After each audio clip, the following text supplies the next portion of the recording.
Welcome back to The Explainer.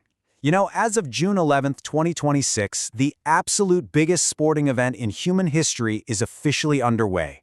It's an event that literally stops time in entire nations and completely reshapes the cities that host it. Today, we aren't just checking the scores, we're pulling back the curtain to uncover the massive, hidden machinery behind the beautiful game.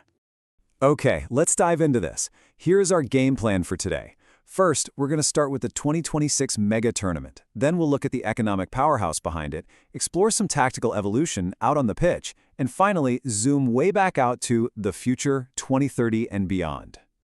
All right, kicking things off with Section 1, the 2026 Mega Tournament. Now, if you really want to grasp the sheer awe-inspiring scale of the 2026 edition, you've got to wrap your head around one staggering number: 104 matches. I mean, wow. By expanding the field to 48 competing nations, we've moved from the usual month-long sprint into an absolute marathon of global competition. This isn't just a slate increase, it's a massive multiplier for every logistical, athletic, and commercial aspect of the tournament. And it's all unfolding right now across 16 different host cities in North America.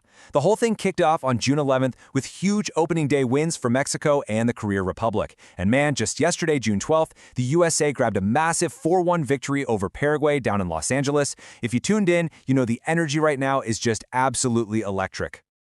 So what does hosting these massive matches actually mean for a city? Let's get into Section 2, the economic powerhouse. Now, what's really interesting about this is how a single venue transforms a city. Take Los Angeles, for example. LA was selected to host a total of 8 matches for this tournament. That includes 2 crucial games for the U.S. men's national team, one of which they literally just won, plus 3 knockout round matches and a highly anticipated quarterfinal. This stadium alone basically becomes the epicenter of a localized economic boom. And here is the projected total economic impact for Los Angeles County alone, a jaw-dropping $594 million. This windfall is driven by an estimated influx of over 146,000 incremental out-of-town visitors. And here's the kicker. These aren't your typical tourists. Historical data shows that folks traveling for this tournament spend about 1.8 times more than average tourists.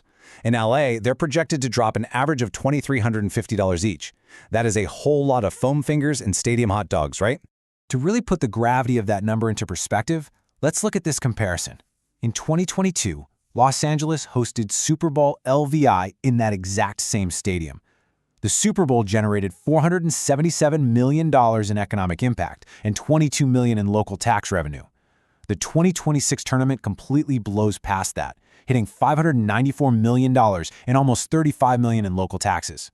Why? Because a multi-week international footprint just dwarfs even the biggest single-weekend American sporting event. So, where exactly is all this money going?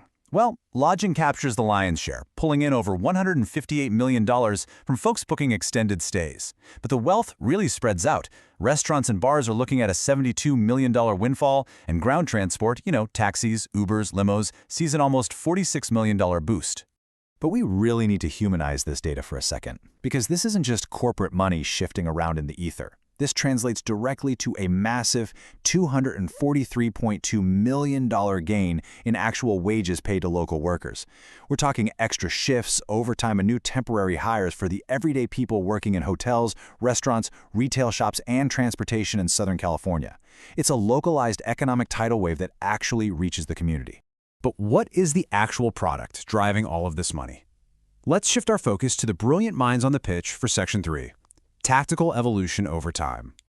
Let's move through history and see how this builds, because the modern game driving these billions is a product of constant tactical reinvention. Think about Zagallo's fluid Brazilian rolls back in 1970. Then by 1974, the Dutch completely stunned the world with total football. Fast forward to 2022, and we see brilliant tactical pragmatism, like Scaloni shifting Angel Di Maria to the left wing to completely dismantle the opposition in the final. To really understand the modern systems playing out right now in 2026, you've got to understand concepts like inverted fullbacks. This is a complex tactic refined by coaches like Pep Guardiola and adopted by Joachim Löw during Germany's dominant 2014 run. Basically, instead of running straight down the sidelines, traditional wide defenders tuck right into the central midfield during an attack. So a team defending against a standard 4-3-3 suddenly finds themselves overwhelmed by a deceptive 3-2-5 attacking shape. Next time you're watching a match, keep an eye on the defenders. If they drift into the middle of the pitch instead of hugging the sides, you are watching this exact devastating system at work. There's actually a really fascinating philosophy defining the modern era, and it's perfectly captured by former India coach Manolo Marquez. In modern football, systems are above individual talent. Today's intense, highly coordinated pressing requires absolute synchronization. A well-drilled, collective system will almost always beat a disjointed group of brilliant stars. However, there are rare, undeniable exceptions to this rule. If you happen to possess a true, generational talent, historical precedent dictates you build your entire pragmatic system around protecting and unleashing them. Zagallo did it with Pelé in 1970, Carlos Bilardo famously employed a ruthless, win-at-all-cost offensive shell in '86 just to act as cover for Diego Maradona, and Scaloni did it for Lionel Messi in 2022. Basically, systems rule the day, right up until true magic forces you to adapt. So where does this massive, evolving juggernaut go after the 2026 final? Let's zoom back out for Section 4, the future, 2030 and beyond. The bidding processes for the next 2 cycles reveal a tournament that is expanding its global footprint more aggressively than ever before. For 2030, a cross-continental joint bid has been submitted by Morocco, Portugal, and Spain, bridging Europe and Africa. Concurrently, to celebrate the tournament's 100th anniversary, Uruguay, Argentina, and Paraguay are bidding to host special centenary celebration matches down in South America. And looking even further ahead to 2034, Saudi Arabia has submitted a bid to bring the tournament back to Asia.